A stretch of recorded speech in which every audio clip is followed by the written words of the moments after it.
बात कोई नहीं, आप लोगों का होस्ट खड़ा हुआ आखिरी सांस तक खड़ा होगा, ठीक है। असल में वो जिस तरह मांगते हैं ना रिप्लाई, मैं नहीं करता। सबसे बड़ी हार यही है। एक मिनट रुकिए, मेरे करो ना कोई लाइव देख रहा है ना, चुप करके बैठ जा आराम नाल।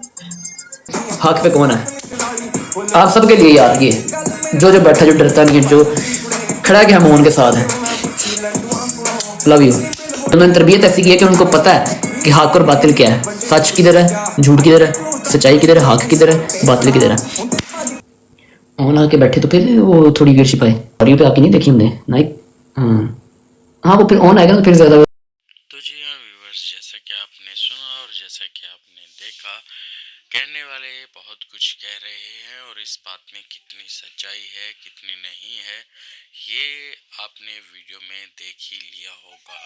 सुनने में आया है कि ओन शेख ने रजब भट्ट के ऊपर एफआईआर करा दी है और एफआईआर भी इस चीज़ की कराई है कि रजब भट्ट ने ओन शेख को धमकियां दिलवाई अपने एडिटर से और अपने फैन पेजेस की तरफ से। आए रोज़ ओन शेख को धमकियां आ रही हैं और कल और परसों के अगर व्लॉग में आपने देखा होगा, गज़ल ने ईमान के व्लॉग में ना आने की और घर में ना होने की एक आपको वजह बताई होगी और इस वजह में कितने परसेंट सच्चाई है कितने परसेंट नहीं, आपको इस वीडियो से अंदाज़ा हो ही जाएगा। क्योंकि रजब और इनके बीच में बहुत सारे मसले मसाइल चल रहे हैं, शायद इसी वजह से ईमान भी व्लॉग में नहीं आ रही और वो अपनी माँ के घर बैठी हुई है। क्योंकि ओन शेख ने इस बात से वाजे कर दिया है कि उसके रजब के साथ अभी भी मसले मसाइल चल रहे हैं जो कि सॉल्व नहीं हो रहे और ये सॉल्व होंगे या नहीं होंगे फ़िलहाल इस बात का कोई अंदाज़ा नहीं है।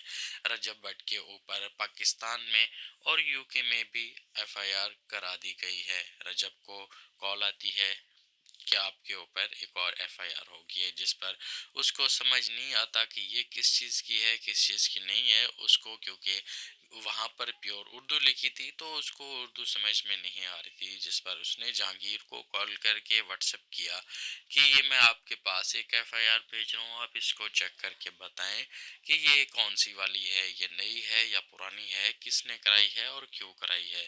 तो जहांगीर को वो सेंड कर देते हैं तो जहांगीर ने उनको बताया है कि ये कौन सी वाली जो है एफआईआर है। तो जहांगीर ने जैसे ही पढ़ा और कंफर्म किया कि उन्होंने कहा कि नहीं कोई एफआईआर नहीं है, ये एक नोटिस होता है जो कि हर एक के पास जाता है, तो ये एक सिर्फ नोटिस है, कोई नई एफआईआर वगैरह नहीं है। तो जी बोलने वाले तो बहुत कुछ बोलते हैं, लगता नहीं है कि रजब के ऊपर ऑन कभी एफआईआर करा भी सकता है। अगर करा भी दे तो इसमें कितनी सच्चाई हो सकती है कि वाकई ऑन ने ही कराई है। और जितने भी झगड़े हों मसले मसाइल हों, आखिर इनकी आपस की घर की बातें कभी ना कभी मसले हल हो ही जाते हैं। अगर इस हद तक बात आ जाए एफआईआर तक फिर तो मसले कभी सुलझने वाले नहीं होते। और ये ऑन जो है बहुत ही पढ़ी लिखी और सुलझी फैमिली से ताल्लुक़ रखता है। ऐसा लगता नहीं है कि ये कोई जल्दबाजी में ऐसा कोई गलत कदम उठाएगा।